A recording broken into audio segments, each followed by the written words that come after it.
naamini kuna wachezaji ndani umetengenezwa mtandao wa kutuhujumu. Nipeni muda mchache, wallahi na hapa nitawataja na nitamtaja mtu ambaye anatengeneza mitandao Simba ijumiwe.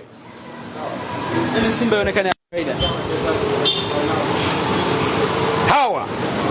Hawa wachezaji hawa wanatuangusha Ngware.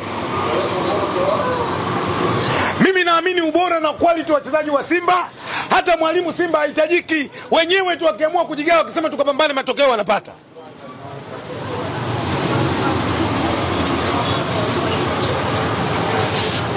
Yuko mwandishi mmoja Kibaraka anatumika. Mimi mdogo wangu namheshimu sana. Namwambia aache. Shida ya Simba inaonekana, analeta andiko shida ya Simba ni mwalimu. Analeta historia kwenye mechi hii ya kushinda, mechi hii ya kushinda. Anataka kutuondosha kwenye mada. Sio kocha. Ngware, utayakumbuka maneno yangu. Shida ya Simba ni wachezaji wa Simba.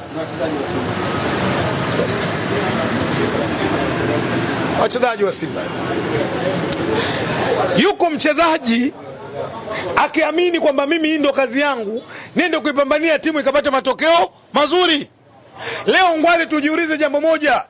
Mfano wewe una mtoto anasoma, wewe ndio baba, sio? Unamlipia ada kwa mwaka vizuri, school basi unamlipia, anakula anashiba, kila jambo mtoto wako unamfanyia. Akenda kufeli, nani umlaumu? Nani abebe lawama? Anarudi katika watoto 100 amekuwa mtoto wa 80. Nani? Hawa. Nimuombe sana mwenyekiti, ikiwezekana afanye shura na mimi niwepo nizungumze nao wachezaji hao. Tuwaambie namna ambavyo sisi tunavyoumia na hasara tunavyopata juu ya hii timu. Hakuna faida tunaipata zidi ya matokeo mazuri kwenye Simba tulichohitaji. Azamu ile natufunga sisi back to back. Ile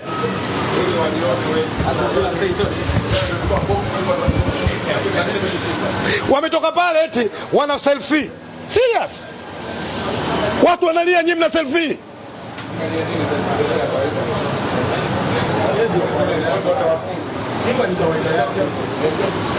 Dawa ya moto hili nitalisema mpaka pale ambapo nitakapoamini wachezaji wa Simba wamebadilika. Laiti kama wanadai wapate haki zao, nimeshasema na nimeshawaambia wengi wanazo namba zangu wanitafute.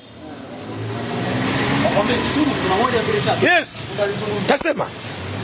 Lakini kwa sababu hatupati matokeo, wao wanastahili kuwajibika wachezaji wa Simba.